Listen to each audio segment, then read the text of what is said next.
Good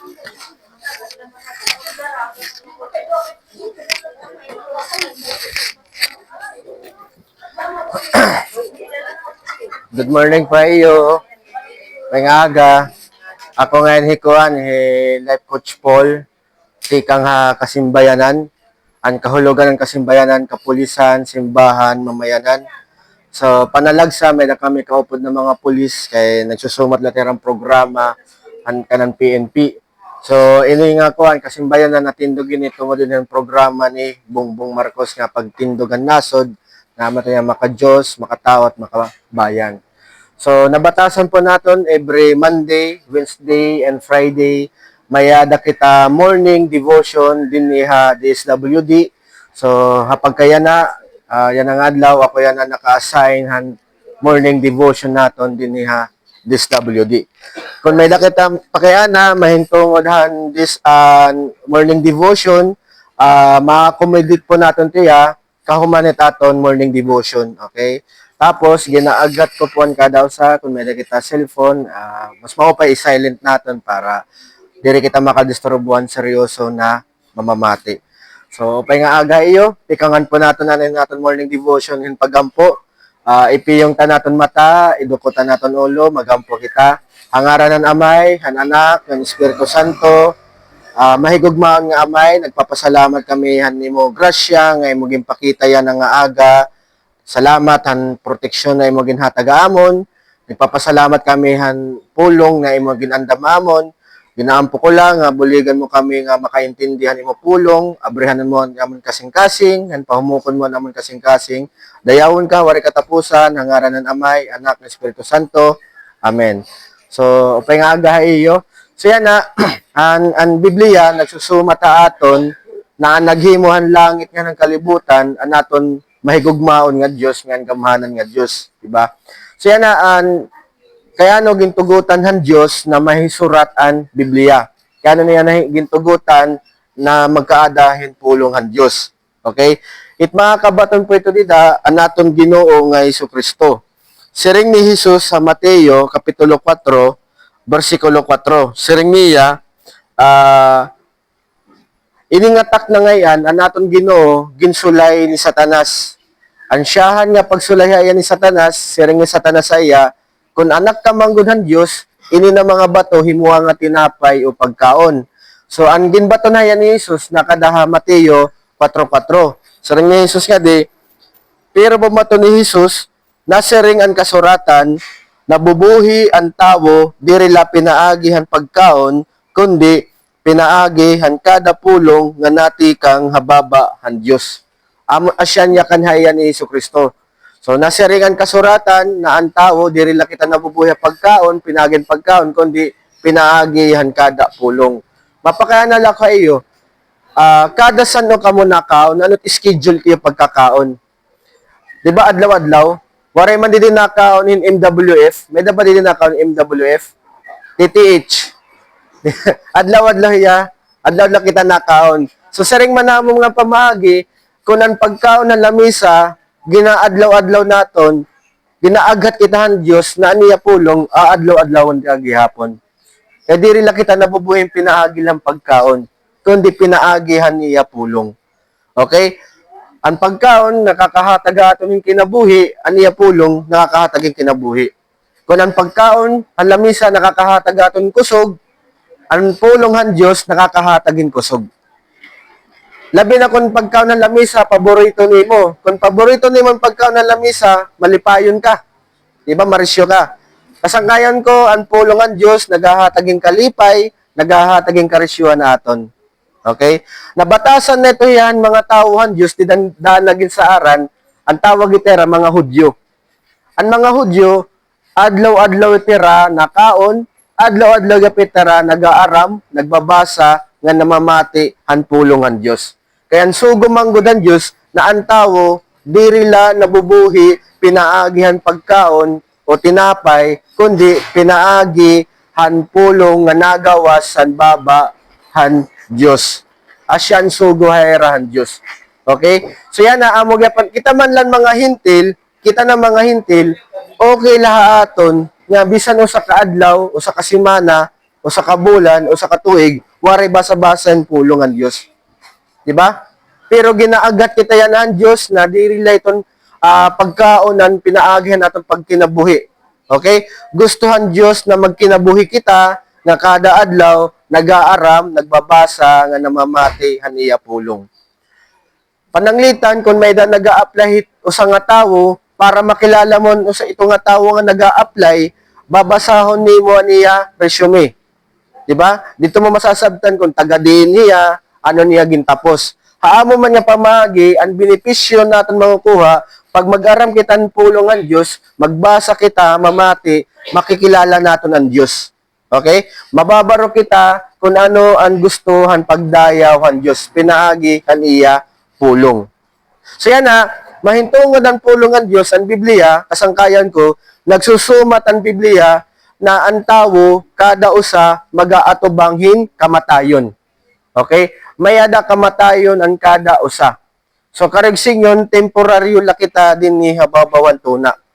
Sa ring panera, rumalabay lakita din hi. Labot latiya, ang pulongan Diyos, nagtutot duha aton, na may duha nga kakadtuan ng tao, na permanente, langit or impyerno. Okay? Kadaman haton din ni, diri maaraman pamagi, paano kita makasulod sa langit. Ang pulonghan Diyos kasangkayan ko, nagtutot duha ato ng pamaagi, paano kita makakasunod han ginhadian han Diyos.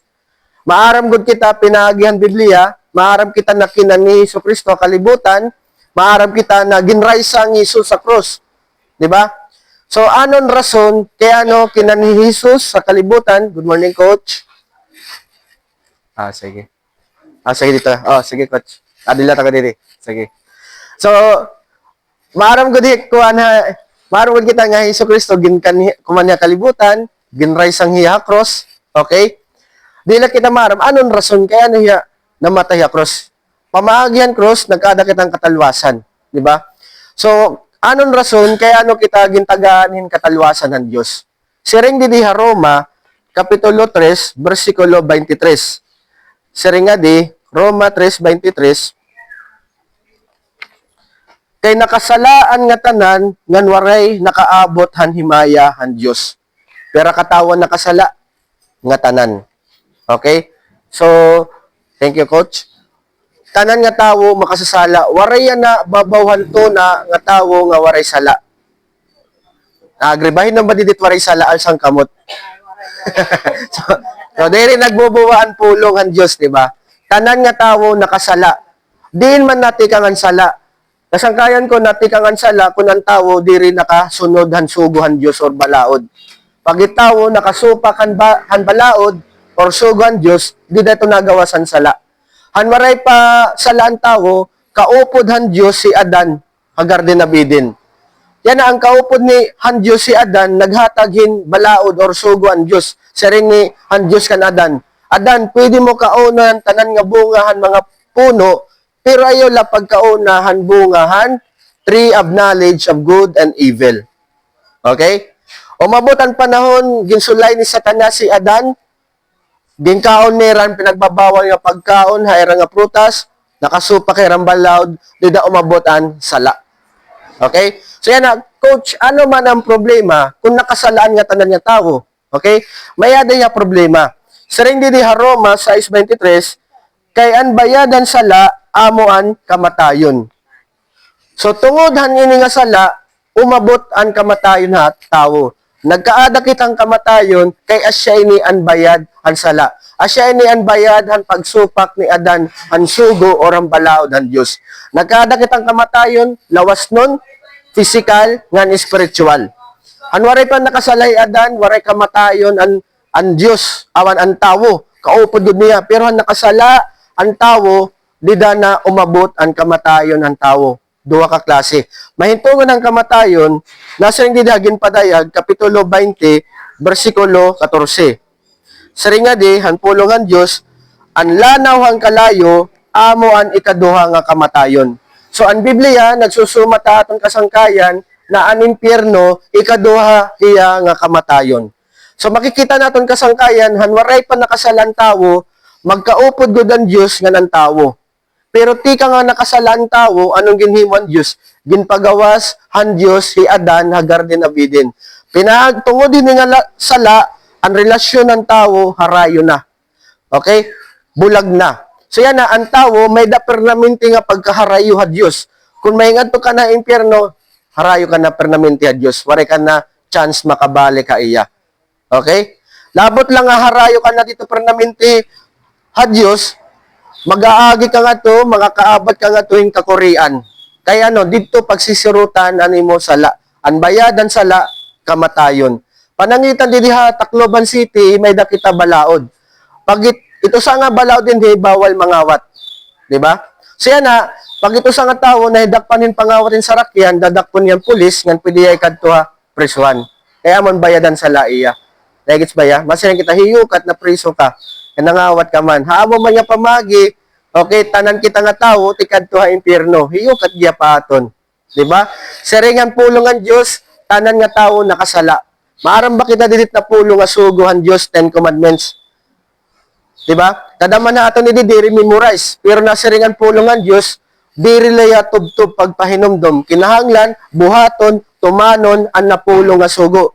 Hanusan mga sugo, naseringan to ang 10 Commandments, ayaw pagbuwa. May ba di aton, tikang kagutiya, hasta mo pagdako, wari ka pa magbuwa.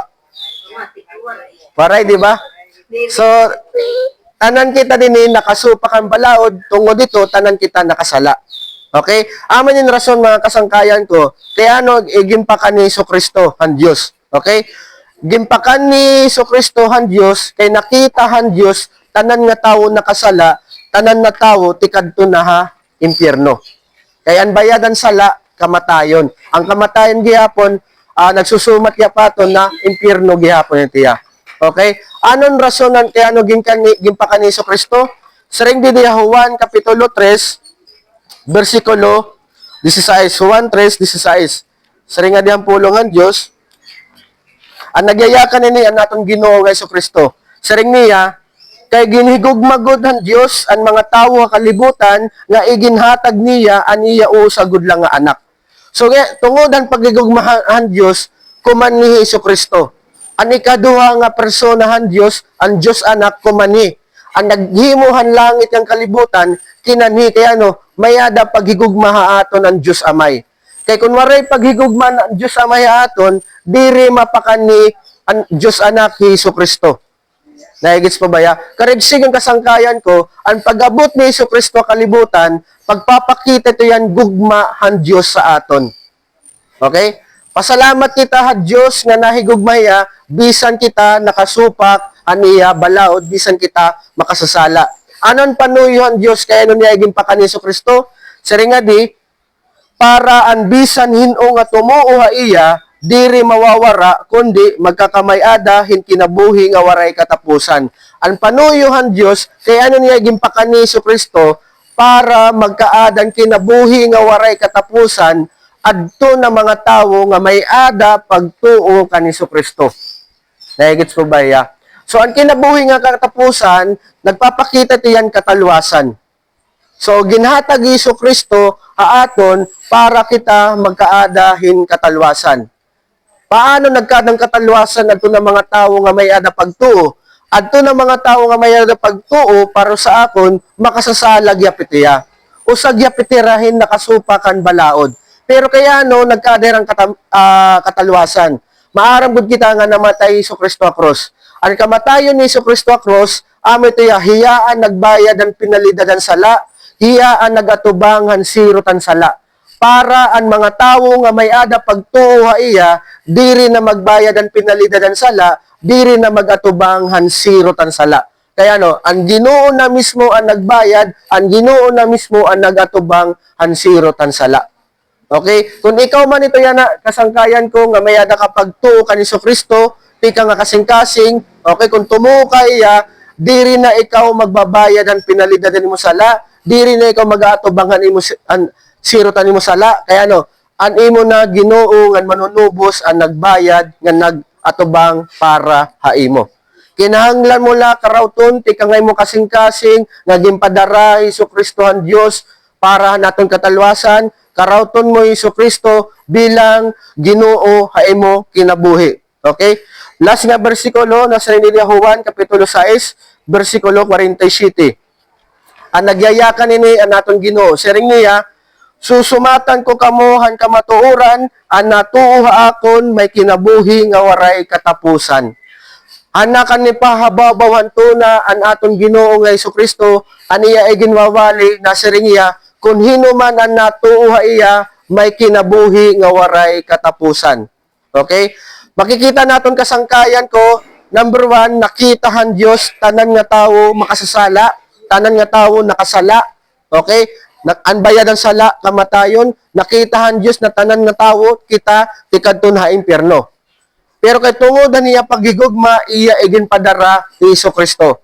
Ang pag-abot ni Isu Kristo, nagsusumat ito haton nga kita na mga tawo, waray kita kapas pagtalwa sa naton kalugaringon. Okay? Tanan gud kita tikadto ha impyerno kung waray ipadara Isu Kristo. Okay? Kay kung mayada kita kapas pagtalwa sa naton kalugaringon, diri na mapakani Isu Kristo, diri na iya maparay sa nga cross. Pero aniya kamatayon ha cross, amo ito nagpapakita aton na kita na mga tawo, waray kita kapas, waray kita kakayanan, tikang ha aton buhat, han pagtalwa sa naton kalugaringon. Nagkikinahanglan kita hinbulig it atong Ginoo nga Isu Kristo. Nagkikinahanglan ito sa nga tawo na magkaadan relasyon ha Ginoo nga Isu Kristo para magkaadan katalwasan.